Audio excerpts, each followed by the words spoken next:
també és important que us acompanyeu de família, perquè només una persona jugant... I també és molt important que no les llencin. Que no les llencin. Que les aprofitin totes fins... Encara queda temps, al setembre, no? Exacte, encara queda temps. O sigui que no es llencen mai, serveixen per tots els dies.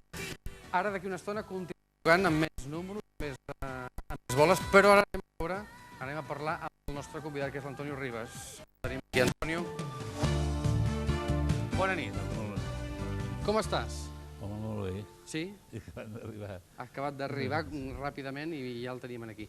Antonio, estàs aquí perquè estàs amb el rodatge, finalitzant el rodatge d'una pel·lícula nova, i m'agradaria que us comentessis coses. Tu treballes i fas un paper important. Sí, exacte. És la primera vegada que faig cine i ho faig amb el senyor Ribas. I fa el fill del president del Barça, o sigui que és un paper molt maco i a més té molta importància en la història. Sí, sí, la pel·lícula Centenari, que ara ja està pràcticament muntada, ara un dia d'aquests comencem el doblatge, que ja t'avisarem també, i amb idea de... Jo volia intentar estrenar el novembre, però tindrà que ser el gener, febrer, perquè no estarà acabada, però bueno, l'important és que quedi bé aquestes coses. I escolta, és complicat fer una pel·lícula basada, sobretot no basada, sinó possiblement pensada amb el Barça? Bueno, i tant, perquè és una pel·lícula totalment a favor del Barça, o sigui, però no és una pel·lícula que ja és de visca el Barça, tot és meravellós i tal, sinó que és una pel·lícula crítica, especialment amb la junta directiva, que per això hem tingut problemes, per això no ens han deixat rodar en el camp del Barça, però hem rodat estupendament en l'estadi de Montjuïc, en l'estadi de Lleida i en el camp del Mollerussa, o sigui, amb aquests tres camps i un dia que vam rodar en l'estadi del Barça hem fet tot l'aspecte futbol, però és que la pel·lícula, més que del futbol com a esport, és del futbol com a cosa, jo diria, vital en la societat moderna, els problemes que passen, tots els... en castellà es diu teje-maneje que hi ha en el futbol, l'assumpte de les comissions, l'assumpte de les altes finances, tot això, d'alguna forma està a la pel·lícula en forma de thriller. És un thriller. És un thriller. I podríem dir que, per exemple, aquesta història que ara s'ha pensat, que s'ha fet en cinema, s'ha portat al cinema pensant en una mica la història del Barça, es podia extrapolar a qualsevol equip de futbol? Home, inclús d'una forma expressa, en la pel·lícula es parla més d'una vegada que això, el que està passant en els jugadors que surten i en els directius que surten, podria ser perfectament del Madrid, de l'Atlètic de Madrid, del Betis, del València, perquè coses semblants han passat en aquests equips i estan passant. La pel·lícula pretén ser una mica, aviam si ajuda una mica que canvien certes coses que no són bones dins del món del futbol. Bueno, que són molt dolentes, però ens hem d'enganyar. Ens parlaves abans que l'entitat blaugrana d'alguna manera ha reaccionat negativament. L'entitat no, la junta directiva, que és molt diferent. La junta directiva. L'entitat estan encantats i jo, per exemple, en la pel·lícula surt el Josep Maria Fuster, el jugador del Barça, i altres jugadors han col·laborat, i vull dir, en aquest sentit, i socis i penyes han col·laborat. Ara, els que són bastants, però que són pocs, els directius és on tampoc s'han posat en contra obertament perquè tenen por de posar-se en contra obertament perquè pensem que aquesta pel·lícula pot ser una gran explosió i llavors no quedaríem massa bé si a més fessin política negativa, però el que no han fet és col·laborar en absolut i més aviat posar traves. Parlaves de Josep Maria Fuster i suposo que hi ha hagut participació de personatges coneguts a la pel·lícula, no?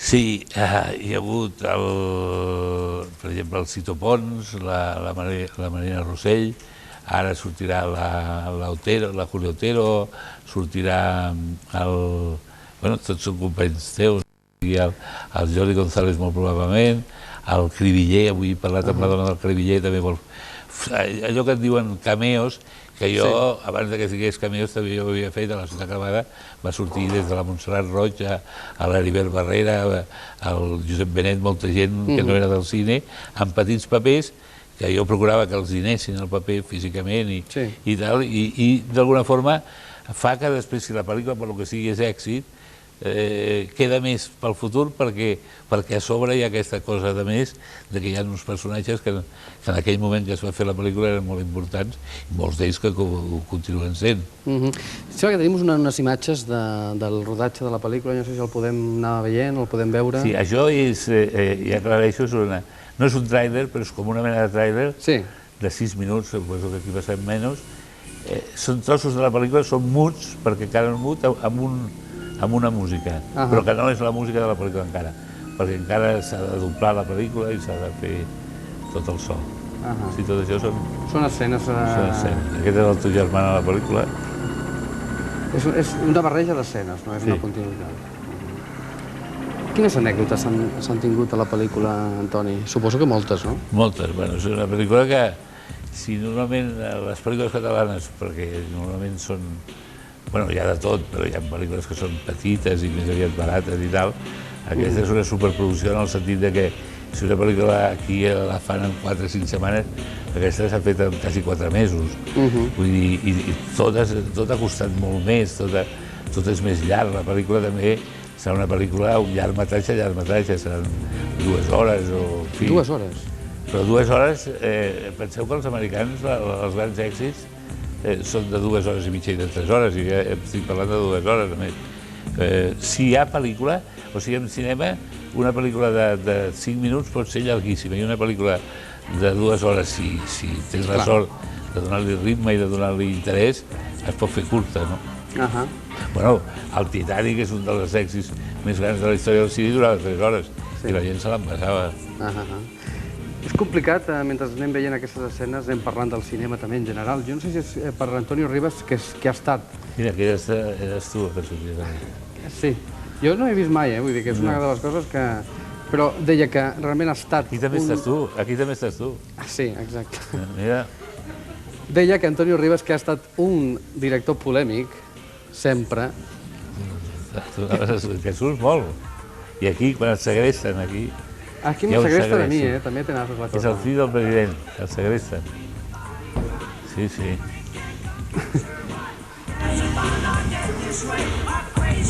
Bé, anem parlant, sí. Jo deia que l'Antonio Rivas, que sempre ha estat un director polèmic, què és el que fa que un director sigui realment tan rebel, tan polèmic, davant de tot? La dificultat per fer cine aquí a Catalunya? Al final t'hi tornes més, no sé, entre altres coses perquè, en contra del que creu la gent, jo opino que la gent moltes vegades té excessiva por de les coses. Per exemple, hi ha moltíssima gent que ha tingut por de participar en aquesta pel·lícula, que tenen por del que dirà la Junta del Barça, quan la Junta del Barça són uns senyors que d'aquí 4 dies no seran ningú, el dia que deixin de ser de la Junta, i que tampoc tenen gran poder. Doncs això espera la gent. Llavors jo aquestes pors sempre he tingut molt clar que no les tinc, i amb la meva experiència encara més, o sigui, més ben dit, sempre que he anat amb pors i he fet pel·lícules, alguna pel·lícula per contentar la gent i tot això, aquella pel·lícula no ha anat bé. Quan he fet una pel·lícula al meu gust, i que a vegades no és el gust de tothom, en aquest sentit que no cau tan bé a algú, són les que han funcionat. O sigui, per exemple, més problemes que va tenir la Ciutat Cremada, que va estar un any prohibida per la censura, 50.000 coses, i després va ser un superèxit. O sigui, no... seguiria... I a part d'això, és una cosa de convicció, perquè ara estic parlant d'una forma una mica frívola. Jo crec que al cine, si una cosa té que tenir, és despertar la gent. L'altre dia, el Flotats deia que la cartellera de Barcelona, ell ho deia pel teatre, però es pot ampliar al cinema, era conformista, avorrida i aburgesada. I és veritat. Jo crec que el cine no és aquesta, una de les funcions del cine és despertar la gent, és si tens unes idees que surtin aquelles idees i confrontar-les amb els altres, no seguir el que vol tothom i autocensurar-se. Doncs això és el que jo faig, jo no m'autocensuro, a vegades tinc problemes, a vegades no els tinc. Si els